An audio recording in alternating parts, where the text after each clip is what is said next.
So how this usually works is we keep everybody on mute except for us. Oh, somebody else is joining. And that's so that we can hear you talk, basically. so everybody else will be on mute. If people want to ask questions, they can pop them in the Zoom group chat, which is just down at the bottom for anybody who wants to ask questions.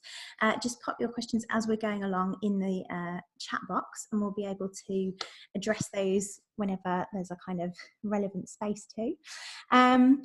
And yeah, this summit, so just so you know as well, is all about self-rediscovery, which you've probably gathered. But for me, that's kind of twofold. So, and I think it's kind of similar from what I pick up from what I've read about you and what you've shared in your bio. But for me, it's about kind of playing with and exploring who we kind of are in our humanness, in our human form, and who we want to be and the life that we want to create, but also about kind of seeing who we are beyond that, so that deeper connection, and kind of in our wisdom, really, and that kind of for me shines through in all of your poetry. So I'm really excited to kind of share about this with you. But yeah, it's kind of all about reconnecting to our wisdom and who we really are. And so we've heard from various different speakers with their own journeys about things that they've kind of found freedom with, and kind of how we can find freedom from our suffering, but also unravel a life we love. And I think, again, that's something that you're kind of great to talk about. So we'll come to that in a bit. We've been exploring loads of different topics, from sort of habits, eating, mental health, through to the wisdom in the female cycle, writing and creativity, obviously, which is today. And so that the hope is that people can kind of take away from that what the speakers have shared and their kind of insights that they've had along their own journeys. And so we're live most Fridays, and then the replay is posted in Member Vault, so people can catch up. And if anybody has any questions along the way, I'm always on hand to kind of answer and help. And I also jump on in the Self-Rediscovery Facebook group as well to do some live sometimes. So today we're really lucky to have you here, the wonderful SC Lowrie. So she's founder of Butterflies and Pebbles, and yeah, this beautiful lady has moved me to tears on many occasions with her words in a good way. And she's very special and very talented, so it's a real pleasure to kind of have this conversation. I've always admired your poetry, and I also write poetry as well myself, so I've got this real passion for words. So yeah, very inspiring. And we connected a little while back, and so I knew that I just kind of wanted to have you on and chat. So to formally introduce you, I asked you to put together some words about who you were, which are, again, beautiful already. I was like, oh my God, it's so poetic. So you say you're a free spirit mama living both magically and simply with your childhood sweetheart and 3 gorgeous girls in London, UK, although you pine for the beach most days. Apart from being incredibly passionate in the journey to find both the goddess and God and being of humanness inside the heart, you're also a keen lover of doing very little and getting lost in the breathtaking world of your little loves. After experiencing your first and late miscarriage in early 2016, your world forever changed and has been a catalyst for a new wave of art and writing in your work. You enjoy making beautiful things for the beautiful fate that support and follow your work. So, amazing. Yeah, I guess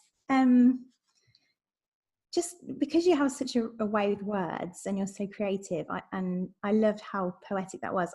I guess for me, that was kind of like a little bit of a formal introduction. But so I think people always love a little bit of a story. So I just wondered if you would share a little bit of your journey with us and tell us a little bit about how you first kind of stepped into your creativity. Or have you always kind of found it really easy to be creative? Or just share a little bit about that, if that feels right. Well, thank you, my darling. Thank you for it's lovely. It's actually my first of these kind of podcasts, so yeah, it's exciting. I'm glad.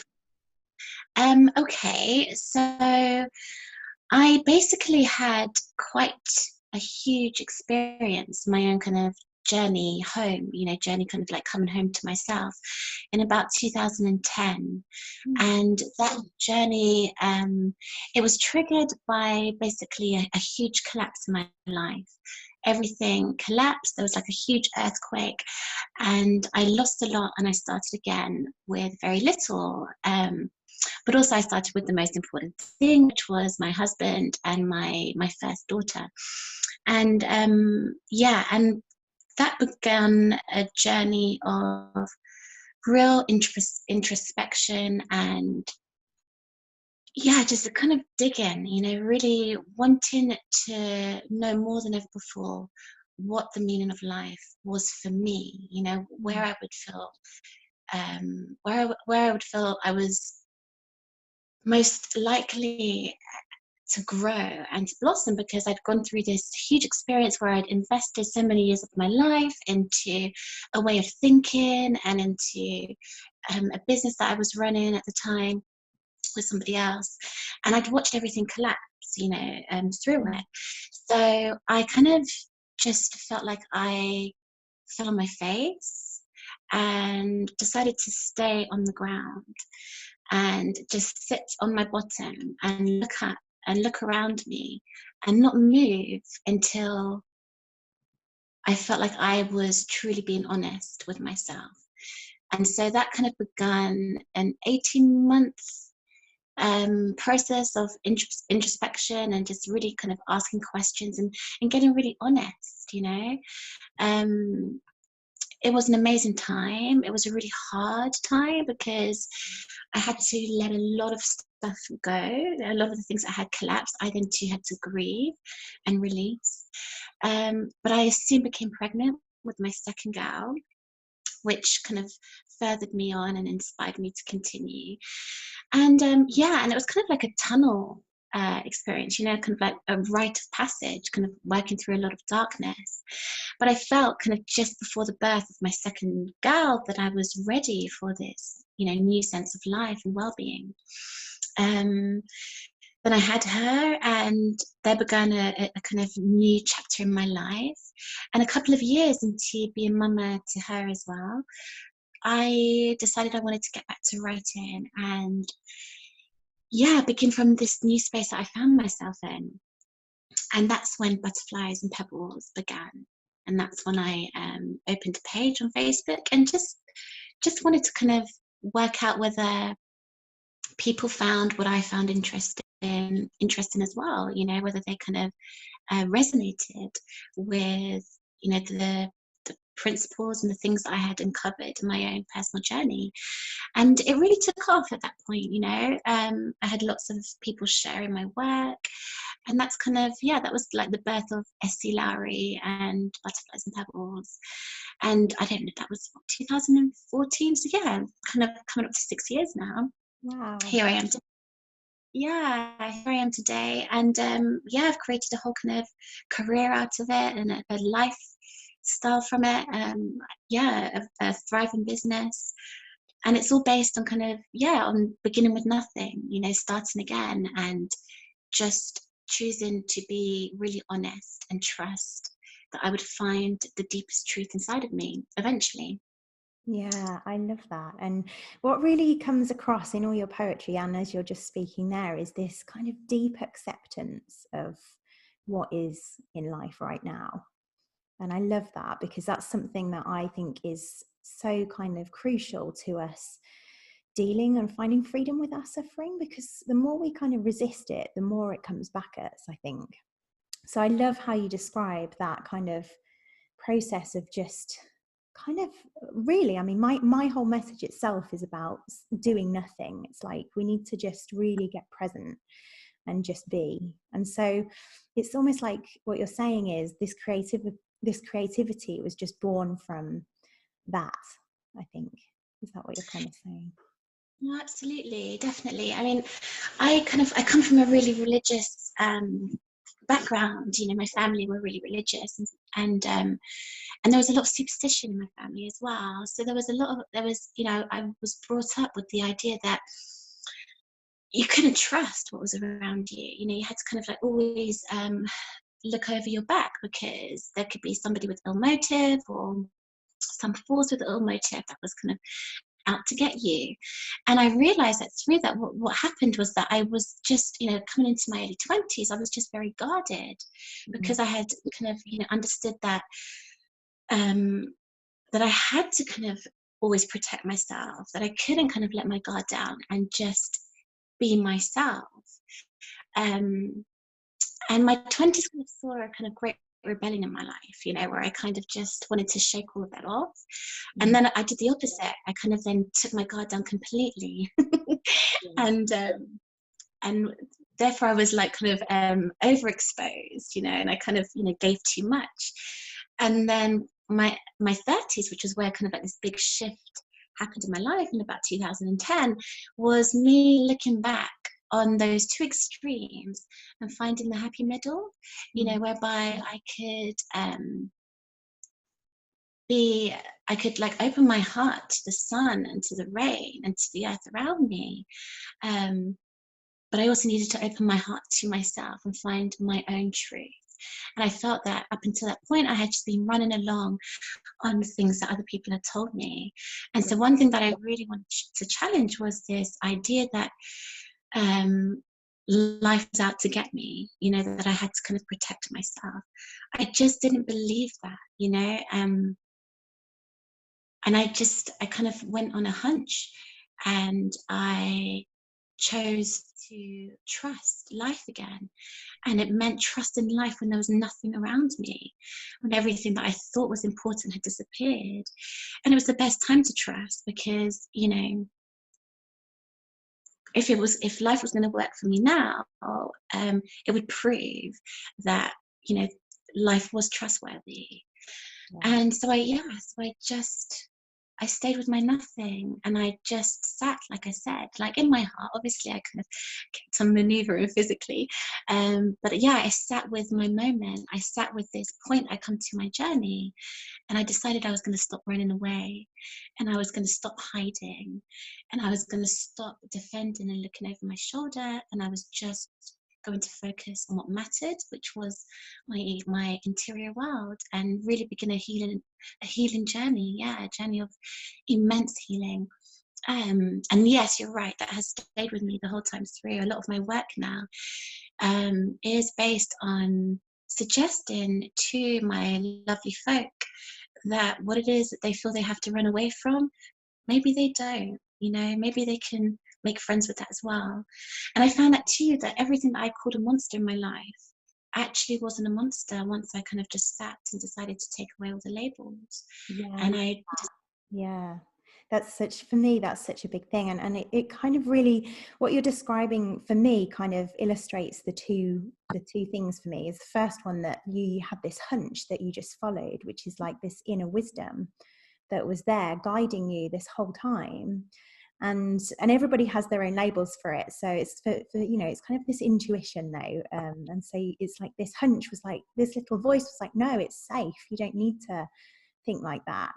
And then the other thing it kind of, for me, highlights is that you talked about kind of letting go of ways of thinking, like these conditioned kind of things that you'd been taught that weren't really true for you. And so that's very much kind of, those two things for me are what kind of explains all of life. It's like, life isn't really what we think always. And really what we need to do is just follow the wisdom, follow that hunch. Yeah, there's a part of you, isn't there? There's a part that just knows, and we lose touch sometimes with that part, but it doesn't mean that part ever goes anywhere. And there are just things that you need to do in order to kind of access that part of you again. Whether it's go for a walk, whether it's watch a good movie, whether it's have a good night's sleep, or do some meditation, or visit somebody that you're longing to connect with. But yeah, once you access that part, you realize that you do have this kind of source inside of you, this wellspring of guidance, that you can lean into. And as you trust it more and more, your relationship with it is deepened. It's kind of, that it's strengthened, so that you can fall into it or fall upon it easier, as you go further and further into your life and into your quest for authenticity. So yeah, no, and I guess the more time that you experience that, the more time you spend in that zone of listening, the more that you naturally return to it as well. It's like almost seeing life differently and kind of feeling your way into it, I guess. I think so. I think that, a lot of this life comes about from practice, practice in self-love, practice in self-care, practice in listening to yourself, because it, at some point it won't feel natural, and that's okay, because we come from, backgrounds of, decades of conditioning, like I said, before, like, following another person's point of view, another person's idea and concept of life. But yeah, as we practice, it just becomes more, it just starts to feel more natural. And I think that's a really wonderful feeling. When that moment happens, it's infectious. Because when it feels natural, you then see yourself in a different light, and you realize that all these things that you're kind of reaching for are so attainable. They're within arm's reach. They're an extension of yourself. But it takes practice. And I think, definitely, like, because I've mentioned about my miscarriages and stuff. And I think that I went through a huge shift, actually, in 2000, two shifts. So 2010, I've told you about, and then I had another huge shift in around 2014 to 15. And this was a really big one for me. And actually, this is kind of probably the biggest influence in my work at the moment. And what it was that I kind of had experienced an awakening from 2010 to 2014. I had the kind of Eckhart Tolle experience where I got off my sofa one day and I felt completely different. And I felt like I'd left so much luggage, so much baggage on the sofa. And I looked at my guy, my husband, and I just said, I really want some ice cream. And I went to the freezer, got some ice cream, and we had some ice cream. And that was it. It was kind of like so many years of conditioning I just dropped on this sofa. And now I don't believe it just came out of nowhere. I think it came out of me kind of like digging and digging and digging. Like I said before, it was this really intense process of introspection, because I really wanted to feel myself in a new way and to connect with myself and to, like, integrate, all aspects of my life and not feel so fragmented. But then I felt that kind of like wear off after about 3 to 4 years. And I felt like my soul was trying to say something else to me. It was just communicating. It was in a language that I couldn't understand yet. It wasn't familiar, and I couldn't kind of like place it in any experience that I'd had up until then.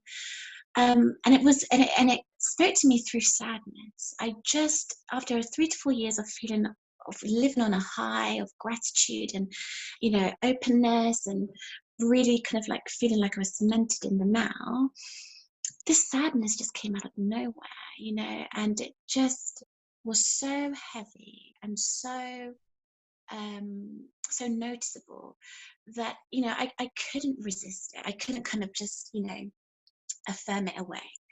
I had to just walk with it for a while, and I did. I walked with it for about a year, because I couldn't articulate it. I just couldn't put it into words, and I knew that I needed to do that in order to make it fluid and allow and release it, and I felt that in that time, what I was kind of touching inside of me was a lot of kind of unconscious kind of wounds that I wasn't even aware I had, so I felt like between, from 2010 to 2014, I spent lots of time, focusing on releasing and healing all the stuff that I was aware of in my life, and in my body and in my being, in my story, in my history. But then there was the unconscious stuff that I wasn't aware of that still kind of made itself known and still had a presence and still kind of, showed itself in the way that I would carry myself, in the way I would hold myself, in the way that I would talk, in the way I would look into people's eyes or not, And and so I went on this really, really, I mean, it was, it was the deepest thing I had experienced up until that point. And again, through sadness being my compass, I was able to unlock language, sounds inside of me that I didn't know existed before then, And as I did that, I mean, the relief and the release was just immeasurable. It was a really hard time. There was a lot of pain, but it was pain with purpose. And I just trusted, like you said, I kind of understood that this sadness hadn't come to me to be hushed away, or hadn't come out of me for me to push to one side, or for me to try and transform. This sadness wanted to teach me something, and wanted to give me something that joy couldn't, Yeah. I love and that. then And I think for me, that's very much been part of my experience and my journey is kind of seeing that. I love about you that you aren't scared of this human experience, because for me, it's like we need all of the richness of it. And it sounds very much like, again, you talked about it being a catalyst for some of your creativity. And last week we had a speaker on who was saying we don't need pain as to be for a catalyst, because we can create whatever we want. But it's still there, almost like you said, it was as a compass. And I love that, because it's like, actually, I had chronic fatigue syndrome. So my body was talking to me through fatigue and pain and physical pain, and now I look back and I see that it was communicating that I just needed to slow down and rest. And so it sounds very much like that's what you're kind of pointing to. It's like we don't need to be scared of it, we just need to listen. absolutely, and also, like, we're going to go through pain. Yeah. Like, that is part of the human experience, like, we're going to go through upset, we're going to go through heartbreak, we're going to get disappointed, Yeah, it's wouldn't be human if we if we didn't, right? it's part of messy living, and I like to talk about that stuff. I like to talk about the things we don't want to speak about, I like to write about that. I that's kind of what I try to offer as a service in my writing, as a space where people feel that they can just take off that mask and just allow themselves to breathe and whatever it is that they are carrying on the inside. And I talk about it being the unspoken, the stuff that we carry, but we don't necessarily articulate, that we don't necessarily share, because we don't feel that it will be accepted, or will be judged for it, or what have you, But we do need to release it. And a lot of what I try and do is to just make those feelings and those experiences and those memories inside of us fluid again, because once they become fluid, then they are no longer oppressive, and they only our surface to breathe. They've just been squashed inside for so long, and they come up so that they too can exhale, and they too can then give to us whatever gift they have to give, and then they too can move on. I've always thought of it like that, like it's just trapped energy, just like it's trapped gas, and that once you open a door, it will just move through the door. I love that. So It's gorgeous. yeah, no, but yeah, so that was my 2014 to 15 kind of huge shift again, and that, yeah, again, that really kind of influenced what I focused on. So yeah, it's funny because everyone thinks I'm really positive, I meet people and they kind of tell me that I'm really kind of cheerful and full of bright, which I find really ironic, because I like to talk about this stuff, but yeah, yeah, I don't know, maybe. Yeah, I get the same. And I think really it's kind of seeing that, for me, it's seeing that this is kind of pointing us back to who we really are. And so it's like we can be with our pain and not have a really heavy experience of it, because it's it's happening and it's painful in the moment, but like you say, it kind of moves on through, and it's fluid, and it's temporary, it's not going to be there forever. So Yeah, sorry. Yeah, everything passes, like nothing ever stays. It's all moving. Yeah. Yeah, I wondered, because thank you for sharing about the kind of taboo topics, and so I just wanted to share like my thanks with you for that, because I've suffered a miscarriage as well, and so I know how much of a taboo topic that is. And actually, I was reading earlier your full experience, which you shared online, and I just wondered if I could read a few lines from it, actually, because there's a few things that kind of really point to wisdom, and so I thought I would share a little bit of those and ask you a bit more about that, if that's okay with you. Please do.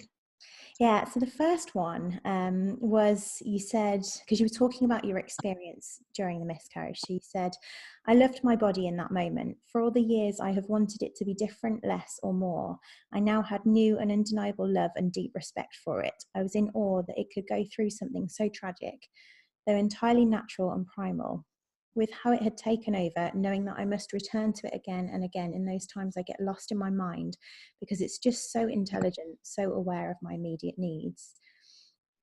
And that for me, that was beautiful, because it really showed that, again, that kind of trust in the natural intelligence of life. It's like your body has a wisdom, and it just knew what to do. And so there's this real ability to trust our bodies.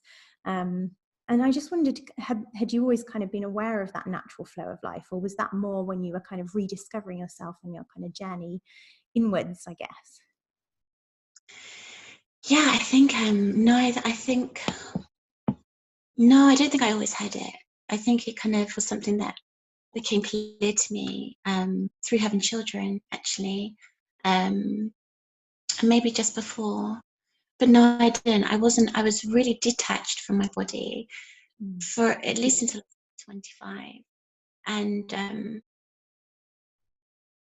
maybe even later. I actually had a really hard labor. My first labor with my eldest was really, really difficult, and it really kind of shook me to the point that I didn't want to. Um, I didn't want to connect with my body again in such a way, because I just wasn't expecting it to be so brutal, the whole experience to be so brutal. And so I had a lot of fear again when I got pregnant with my second child. And then I had Kika, because I had the 2 miscarriages. It was a completely different story, because in my first miscarriage with Nova, I got to see my body for what it really was. And I call her she, because for me, we're kind of like best friends, we're kind of, and we walk this life together. And what she showed me, and how she guided me, and how she was there for me and for the little being of Nova at the time, was just, I had nothing to do with it in terms of my kind of like logical, rational mind, and kind of, how I kind of carry out my day. I basically just went into this kind of submissive mode and just let my body just do the leading. And it's really at miscarriage that I reconnected with my body, actually. I'd say I was coming up to 35. So not even 25. But so again, it was through tragedy, it was through loss, that I got to see something so profound, that with all that I had gained up until that point, I couldn't see. And that's what showed me that sometimes sadness can teach us things that our happiness cannot. And that's why we have rain, and we have sun, we have light, night, daytime, stars. Everything functions to support and to remind and to connect us. That was another thing that there was another part of that you talked about, and it kind of points towards that again. You wrote, again, I felt her spirit so much as I lay on the hospital bed. It seemed she had guided it all, as if my body and her body had been so one in the process, and my mind had been far behind trying to catch up with it all. I didn't need to do Friday now, which was the surgery. I didn't need the surgery. I could begin the recovery. She did it again. It was as if she had written out this week, knowing my practical needs. I feel blessed. I have had 2 beautiful days since. It really feels like spring has finally arrived. And I thought that just really points to what you're kind of saying there. It's like there was this kind of deeper connection and this oneness, this energy kind of, that again, the natural intelligence behind life was guiding you through it all. And what I like about what you said there is kind of, it really highlights how our mind is so far removed from that, and we so often think that we have to dive in there with our minds and fix it or figure it out, and yet none of that really. That was a beautiful example of wisdom just playing itself out, and you not needing to do anything. Absolutely. I felt that Nova, that's what I called my first unborn baby. She was, miles ahead of me, in this game. And I felt my body also was miles ahead in terms of this natural process. Here I am kind of judging my body on the outside, when my body is telling me every day, I've got you. Every day, I'm here for you. Every day, I perform thousands of mini miracles for you. Just to kind of, lift my hand like this and to kind of like walk off and pick up my children. I mean, that's the body being incredible. But because we don't see the workings, because it's all inside of us, we don't notice, we take for granted. And I feel like that's kind of like the journey of healing almost, is that, because we kind of like get so locked into what's happening in our minds. And I'm just going through, I'm actually currently coming out of another kind of, rite of passage in a sense, because my Kikana, my rainbow baby, she's got surgery next week, and I felt it kind of really bring up lots of stuff for me as well, to do with my miscarriages, and just, to do with her and our journey together. But yeah, because we get so locked in rational and logical thinking, the force of healing in life and in everything is trying to break us free of that, and being in your body is so important for that. It's why I love dance, it's why I love music, and it's why I write.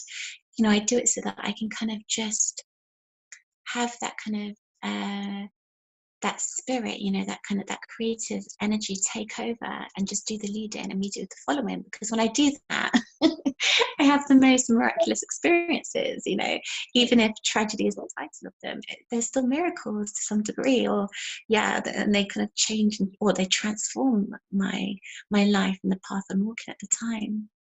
Yeah, and I think what I love is you said in your bio, you're a keen lover of doing very little and getting lost in the breathtaking world of your little loves. And I think for me, that's like, it really illustrates that, because it's like, well, whenever we're kind of doing something that we love, for me, how I would describe it is like when we're tapped into that place of joy, or, whatever the word is you want to describe it, connection, love, peace, whatever it is, wisdom, that's kind of when you drop out of your head and out of the stories. And so for me, it's kind of like when you're lit up, that's when it's just, you're not taking so much notice of this kind of mind stuff, and you're almost like back in your body, like you say. Yeah, and what I've learned, actually, that's made me think. What I've learned in this time is that there's also kind of like a responsibility that I have as kind of like caretaker of this body, So for the past few years, I felt that she's kind of like led the way and showed me how to kind of deal with so much stuff, that my mind can't understand, it can't grasp, but I feel like I've come into a time now where I need to be there for her, and I need to look after her in a new way. And and I always think this, like some seasons we go through and we just have to focus and just get through them, because they're intense, and we're reaching for something. We're reaching for something outside of our present experience. do that, and we reach forward and we push and we push and we push, and we do it where we kind of maximize our capacity and our potential, and we stretch, you know, and then we get to that place, you know, we get to that wonderful place, and then we look back and we see the ground that we've covered, and we've seen the kind of the colossal effort that it took to get from there to here, and that in itself is celebration territory, you know.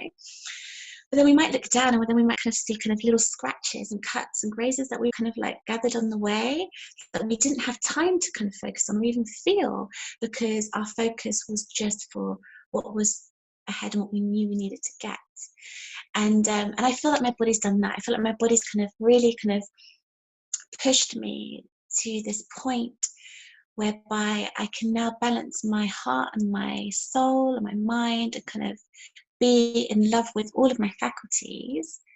But it's to a point now that I need to look after her, you know, and not ask her to push so much. I kind of need to take responsibility in a different way. And I feel like that's kind of what's happened recently with kind of, you know, facing and dealing with the fact that my third daughter is going into surgery next week, and I kind of have had to be strong for my body, you know. And I've realized that it's a relationship, you know, that there is kind of, and in relationships there's interdependence, you know. So there are times when, so like with my relationship with my guy, you know, there are times where he is strong for me, and then there are times where I am strong for him.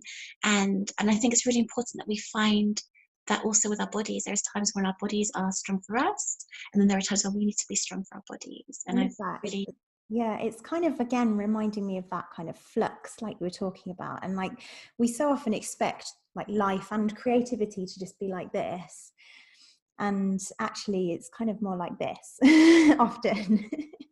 And so I kind of love what you're pointing to there. It's like, I wonder if we can talk about that in relation to kind of creating something like poetry. So you talked about it being, or this trauma being, a catalyst for your art. So how has that kind of impacted your creativity, I guess?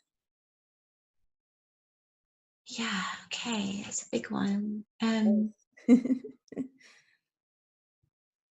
I mean, going through the miscarriages, you know, I hadn't faced, you know, my work is to, you know, I spend a lot of time with people coming to terms with their trauma, you know, and finding a way through their trauma so that they realize that their trauma is just one chapter in their lives, you know, rather than something that has to repeat itself over and over again. And so I've created like different kind of self-love courses and healing courses to help with that, you know.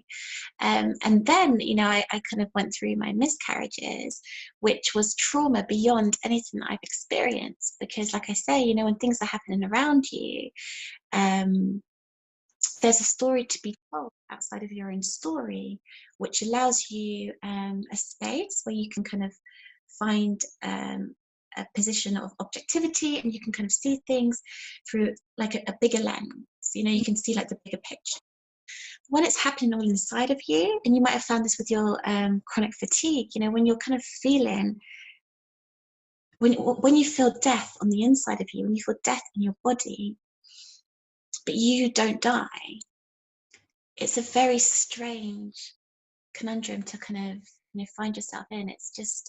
It's really bizarre. It kind of just it turns everything on its head. And that's what I felt happened with my miscarriages, that everything was turned on its head. And the grieving process that I went through, you know, the kind of the ground that I covered was such unfamiliar territory. So everything I'd learned up until that point, you know, everything that I gathered through my awakenings, everything I gathered through that kind of like time where I started to unlock all the unconscious stuff, you know, it held me in good stead, because I'd kind of developed a good relationship with myself. I had a strong self to kind of, to know that you know, so I didn't blame my body when I had the miscarriages, which is something that we do tend to do when we go through such loss. You know, we think that we're the failure. We think that we're the ones that messed up. I didn't do that, because I feel like I had already instilled principles that I had practiced constantly, consistently for a few years before. Um, but still, there were so many blank spaces, darling. So many things that so many feelings that I had that I couldn't put words to. There were so many spaces that I kind of trekked through in this time of grief that I could only meet with silence, And it's funny, but it's from there that I started to create different words, different poems, and different art. And I felt that I was offered, the opportunity to get even deeper into our human experience and be able to reach deeper into my heart through it, and hopefully then by expressing it be able to reach deeper whoever was reading my work. So I feel like my work became more authentic. I feel like I kind of left the safe zone, and I didn't just produce what was expected of me. I kind of went to spaces that were new, and I wasn't sure I'd come out of the same, and sometimes I wasn't when I did come out, but it was authentic, it was true, and it was brave. So yeah, it's just, I see life so differently now. It's changed my creativity because it's changed everything about me, like I see death very differently. I see loss. So it was almost, I guess, like seeing something different, and that's kind of what shifted the way that you created, I guess. So it was, again, a kind of natural evolution in a way. Is that what you would explain? Yeah, absolutely. It just made me kind of, I just couldn't waste my time on things that I felt were kind of depleting me. When it's amazing, but I felt like through Nova, through losing her, I was able to find parts of myself that I didn't even know that I had lost. Like it was so far back that I wasn't even aware of when the disconnection happened. But in finding Nova, I found a deeper voice, and a deeper sense of being here, and a deeper want to be here, and to love life, and to love the expressions of the living that were around me. Yeah, it was pure blessing. It was pure pain, but it was pure blessing. I'm so grateful that I have this kind of angel baby that I never got to hold, but I feel so often, and I feel so close. Yeah, and I guess you feel the impact of her as well in your new creating, in that way. And I also I liken a lot of things now just to giving birth, so I do my creative process is very much like the birthing process. There is a sense of holding and nurturing and nourishing and loving and just feeding of yourself, of your soul, and of your vision, and of where you want to go with this feeling, with this instinct that's pulling you. And then there is this process of labor, of meeting life and death with it, and giving it your all, and bleeding for it, and sweating for it, and crying for it, and then laughing through it as well, and using it to get even closer to those around you. So I've tried to integrate all that I've learned physiologically into creative process, to the point that when I was doing I hadn't done this, but with Kika I did hypnobirthing, and it was mindful hypnobirthing. I tried hypnobirthing, a different kind of hypnobirthing with my second, didn't go very well, but I tried mindful hypnobirthing with Kika. And so they give you affirmations, and I hadn't really used affirmations up until that point. But the affirmations were so profound, I so enjoyed them, that I then applied them to my business, and to holding my business, and creating art from that feeling and connection. And that was really empowering, and it changed my relationship with my work, and rather than it being this means to express myself and also provide, for my family, it kind of like became even more just an extension of myself and something that I had complete power in, something that I was, that I could fully acknowledge and honor my soul through. So yeah. It's so funny because I have a different experience of affirmations, because my journey is that I kind of dived into self-help, and so for me the affirmations were almost like when we talked earlier about kind of when you can so be trying to force something instead of just being in flow, and for me it was like the affirmations were like I was kind of sitting there like thinking, right, I am perfect, I am whole, I am, and I didn't believe it. So for me it was like I was even a failure at the affirmations. To clarify, no, I can't stand those ones. I can't stand the ones that are completely like that are kind of like so unattainable, Yeah. so... But it was funny because what I began to see actually about the affirmations, what I then saw about the affirmations was that they were actually really the truth underneath all of our thinking. So when we weren't in our thinking, we kind of naturally returned to whatever the affirmation was as being the truth. So it was I mean, I think some are really kind of like out of touch with the human experience, and I don't do those. So I always say, like, when I'm doing my work with my ladies, like, when it comes to affirmations, I think what's really important is that if you can't, when you say it, if it doesn't feel like it's the truth, then you don't have to keep on saying it. What is better to do and what's more honest to do? Because I really feel like honesty is the most powerful force that we have. Because honesty is kind of like it's the bridge into now, right here, right now. Not what I want to be, not what you want me to be, what I am right now. That's our source of power always. And so I always say, if it doesn't feel like any of it is true for you, then stop and just consider how it might be true. And so it might be, I am lovable. And then as I say, I am lovable, all these feelings and sounds come up. I'm not lovable. This happened to me. That person said that, whatever. If that stuff comes up, then I always say, look, okay, then just consider how you might be lovable. Consider when you have felt close to somebody, whether it's a pet or a good friend, or a sibling, or, a member in your family, whatever. Just consider how this might apply to you, rather than just taking it kind of like with two hands and trying to make it so. Because I feel like when we do that, we deny our power. Yeah. I feel like sometimes we have to sit with the fact that I actually feel really unlovable right now.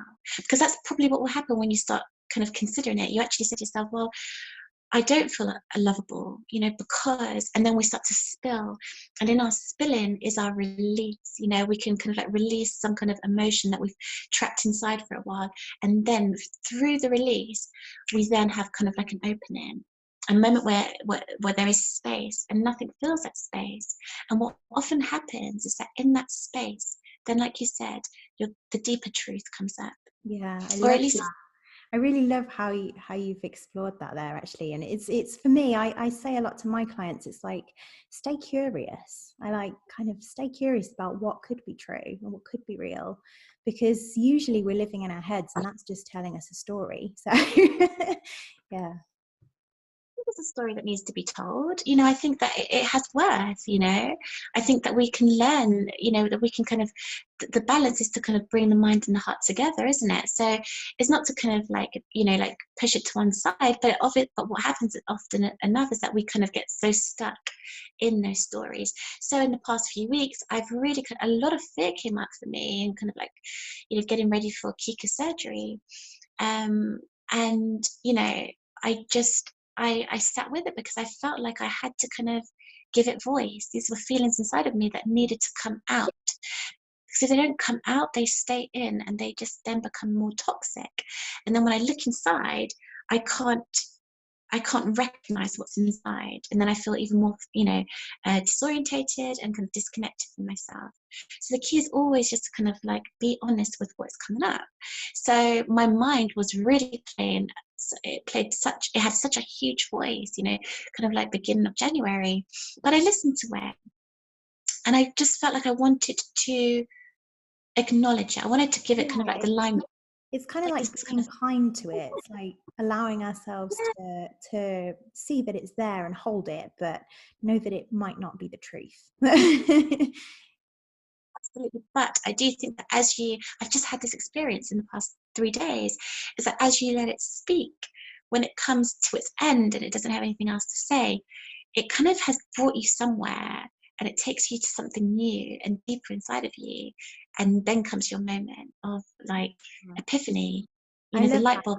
It's like that again, going back to kind of the acceptance. It's like the acceptance rather than resisting it. When we resist it, it'll stay and it'll keep coming back and keep coming back. But when you kind of let it in and you go, okay, like you can be here. Yeah, you can be here. I'm not going to let you dictate. I'm still going to get my stuff done. I'm still going to kind of, allow for other feelings and emotions as well. But you can be here as well. And I've always found, Alice, this comes back to what you've been saying about trusting and kind of like natural intelligence and stuff. I have always found that there is something of love in everything that we go through. It might not be in 90% of the experience, but you will find something of love, something of truth, something that you can take from it to kind of, put on your bag, put on the bag that you carry, your memories and your experiences and your wisdom, and move forward, with a new bounce or a stronger step. Like a lightness. It's like I always describe it as like having an insight that leaves you with a lighter experience of something, seeing it differently. Even when you're looking at kind of, difficult memories from the past, there is something of truth. There is something that you can find in it that will empower you. You just have to kind of allow the unraveling. You have to tell the story, almost allow the story to speak. And at some point, there is that moment of aha, and you see it. You see it outside of the mind. You see it in the bigger, the wider spectrum, the bigger picture, and you connect with it from that point of view, and it's no longer this heavy, controlling force in your life. That's so beautiful. Yeah. And before we lose it, because we went down a bit of a tangent there, but I loved it. But I just wanted to take it back to yeah. What I haven't said much about.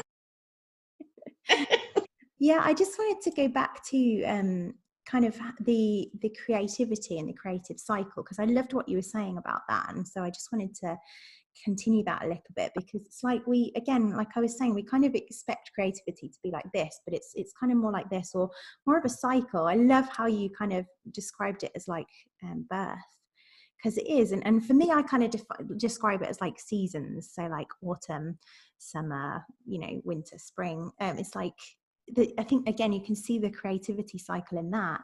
And so I just wondered if you could talk a little bit to people who may feel stuck with their creativity, whether that be that they want to express themselves but don't know quite how or in what way, or whether they feel kind of stuck with creativity in some way. What would you say about when you felt kind of stuck in your creativity? Well, I always feel that when we, come to a feeling of stagnancy, it's because I'm not going to say it again, sorry to repeat, but I think it's because we need to get honest about something. That kind of that mental block. I go through like a writer's block every now and again. I'm actually just coming out of one at the moment.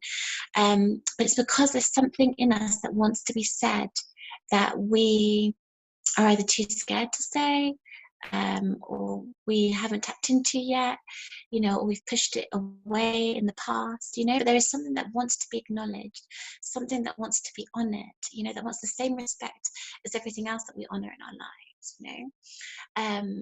So there are different things that you can do for it, but for me it's really about emptying. I find creativity this wonderful cycle of emptying and refilling. It's also this wonderful kind of like meeting point of two great forces in our lives, whereby the one force is the now, like who we are in this moment, and then the second force is what do we want, just really tap into what it is that we want in our lives. And from the meeting of those two forces, that's where the creativity flourishes. That's where it happens. That's where the magic takes place. So for me, it's about emptying and emptying again. It's about kind of just writing. I mean, when I've got the block, I just write or I just sit. And what I mean by sit is I literally will just sit in front of my computer screen, and just wait, just wait for me to kind of like find that bridge inside that kind of allows me to articulate what it is I haven't given myself time to do yet for whatever reason. I trust the blocks. The blocks for me mean there's something to focus in on inside of me. And it's about me giving myself permission to be in this place.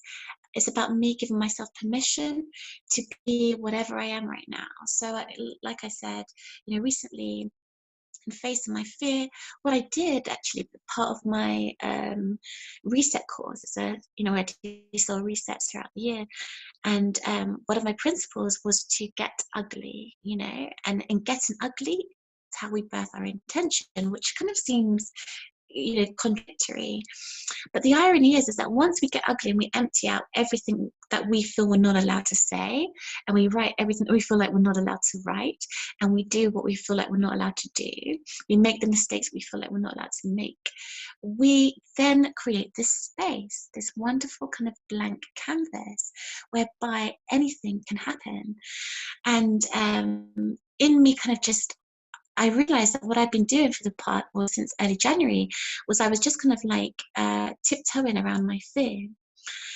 And then I just challenged myself, through this soul reset, because I do it with my ladies as well, was just to get off my chest exactly what it is I want to say, right? Whether it's eloquent or not, whether it makes sense to anybody else or not, whether it makes me sound really silly or not, just say it, just like let it out. I did that, and then through me doing that, I was empty, and I found that place of stillness, and that's where the dance could begin. And it led me, it was funny because I was just reading off this, this difficulty, because I'm going to be in hospital at the same time that I had my miscarriages, and it was all very triggering. And then I just said, but Kika was the one that I could hold in my arms. She was the miracle. And that was the last thing that I had to say about, don't get me wrong, I said a lot of ugly stuff before that, right? About kind of what it was I was scared of, why I was scared, why I was angry, whatever. And it got to this point of, she was my miracle. She was the one that I got to hold. She was the only one that I got to hold. And I was saying that in kind of like a resentful way. And I stopped there because there's nothing else to say. And then from that moment, there was this space. And that word miracle stayed with me. I'm going to write about it later and put it on my social media. That word miracle stayed with me. And I realized she is my miracle. And I realized that in all these 6 weeks or whatever that I've been preparing for surgery, I haven't looked at her like she is a miracle. I've looked at her like she is somebody who is in need, that's going to have this really difficult thing happen. And I'm going to go, I need to be there for her. And I've been looking at her like that this huge mountain is too big for us. And I forgot in all of that time that she is actually the miracle. She's the one that's always had the power. She's the one that's always shown me, how to live my life. She's got the answers without even thinking about it. Like you said, she's got the natural intelligence, and it's free, and it's completely, it's wild, it's free, it's untamed. And this is my aha moment. And then from then to change my whole frame of thinking. And it's been like 3 days, so I'm not boasting yet, because you've got to give this stuff time to really kind of like settle in your soil, in the soil of your soul, in your heart. But I feel a shift, and it's because I just emptied. And that's what I think you need to do when you're feeling a block, when you're feeling like you don't know where to go, how to express yourself. Just sit and say whatever it is that you say. And you might fumble, you might you might you might have that blank piece of paper in front of you, and there might be no sentences by the end. There might just be words splattered. But I promise you, what you're doing is you are unearthing. You are making way for you to connect with your deeper truth. And at some point soon, it will happen. And it's all because it was always inside of you, always. I love that. That's such a Well, it's kind of, we've been talking for an hour, so it's an amazing place to end. And I just want to say that that's kind of very much kind of my own message is all about deep listening and kind of creating that space to really listen to what's really going on for us. And so I love that beautiful example of how you went from kind of really worrying and thinking about her brokenness to seeing that she was this miracle, and she was going to be, you know, she's got everything she needs as well as we have. And that just came from deep listening. So I think that, yeah. And also I love that, you know, it's kind of like, again, this acceptance of the creative process being really messy at times. Absolutely. And it's almost, and it's so instinctive, you know, it's almost like the blind is leading the blind, you know, like you don't know where you're going, you just know that you're going. You know, there's times where I feel like I'm going to kind of like end up, you know, at a brick wall. And then I realized it's actually an opening, you know, and it's about just trusting the process and giving yourself permission. Give yourself permission to not have the answers. Give yourself permission to be in this blur, to be in this confusion, to be in this uncertainty. It's okay. It's not forever. It's not the way it's not the way this moment ends. It's not the way your journey ends. It's just part of, you know. And once you take a step back and you stop clinging and you know, fearing, something opens up, you know. And it's, I mean, it's one of my most popular quotes. I mean, I can't even recall it completely, but it's, you know, it's like, be confused, you know, be uncertain, be whatever it is that you are. Give yourself permission. You get to be here now. You are worthy now, regardless. You know, and if you're confused, that's how you begin to find your clarity. If you are sad, that's how you begin to trace your joy. Just be where you are. Yeah, so that's kind of, I mean, I think that's probably what booms out my work, because it's my learning over and over and over again. That's so gorgeous. Thank you so much. If anybody has any questions, now's a good time to pop them in the chat.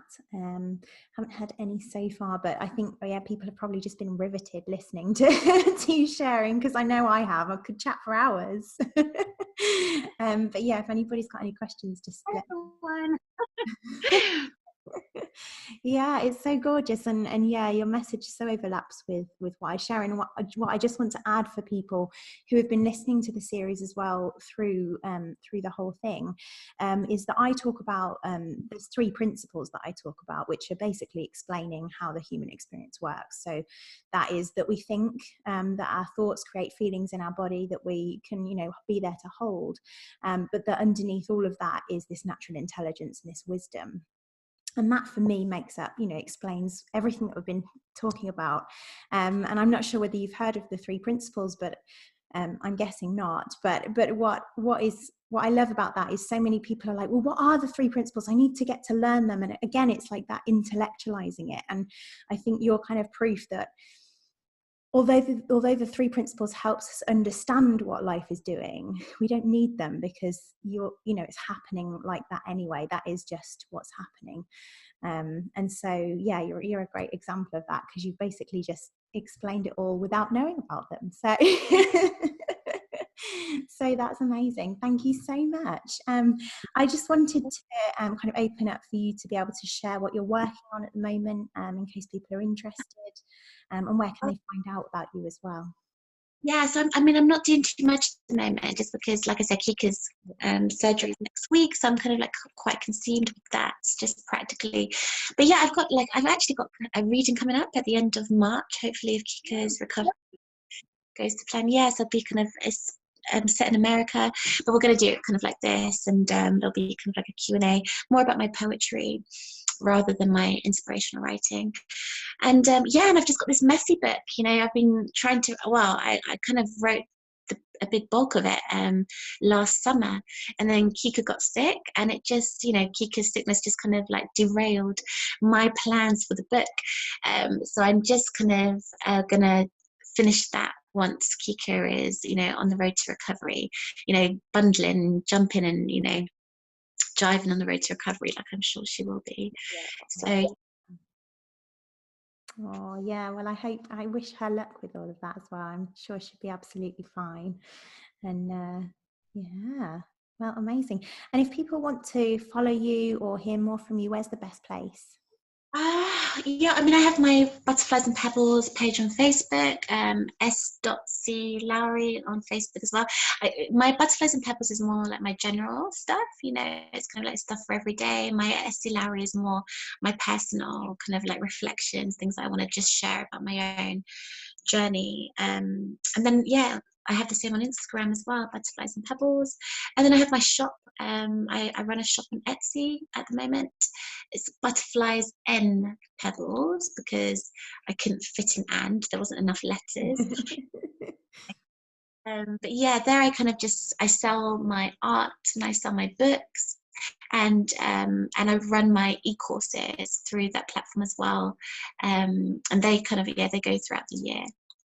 Yeah. Well, thank you so much. I'll pop all those links if you can send them to me in the members area so that people can catch those on the replay as well. And yeah, thank you so much. It was such a joy to have that conversation. I'm just going to introduce who we've got next week. So if you need to leave, then feel free. But I'm just going to go into explaining a little bit about next Friday. So, but yeah, thank you so much. So much for having me. Thank you, everybody.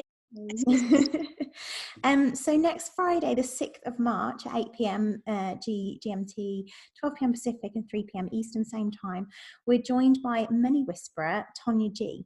So I met Tonya a little while ago, and I'm really excited to have an open and inspiring conversation with her because I know so much of what she speaks is kind of coming from, again, this kind of wisdom of unraveling, but in specific relation to our money freedom. So Tonya is described as she loves supporting people, turning money problems into a life well lived. She believes we are all born unique, each with our own special gifts. Ever since she was a little girl, she knew her superpower was money wisdom. She says, hell, my favorite childhood toy was a cash register. She said, it's not the most playful gift, but it did lead her to have a lifelong empowered relationship with finances, an industry in which she has worked in for 2 decades.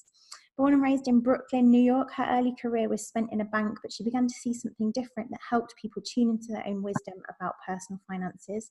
And she has a unique understanding about money that helps her clients remove stress, gain clarity and harmony with their financial flow, leading to a productive, balanced life. Dubbed the Money Whisperer by friends, she is in tune with what people need to know to have a healthy relationship with their money habits, and she helps people transform their lives to bring joy into their financial future. So that sounds like an interesting one. And yeah, if anybody does have any questions in the meantime, just feel free to message me on the group in the member vault, or on Facebook, or email through the website, however's easiest for you. And I hope you all have a wonderful rest of the week and happy weekend.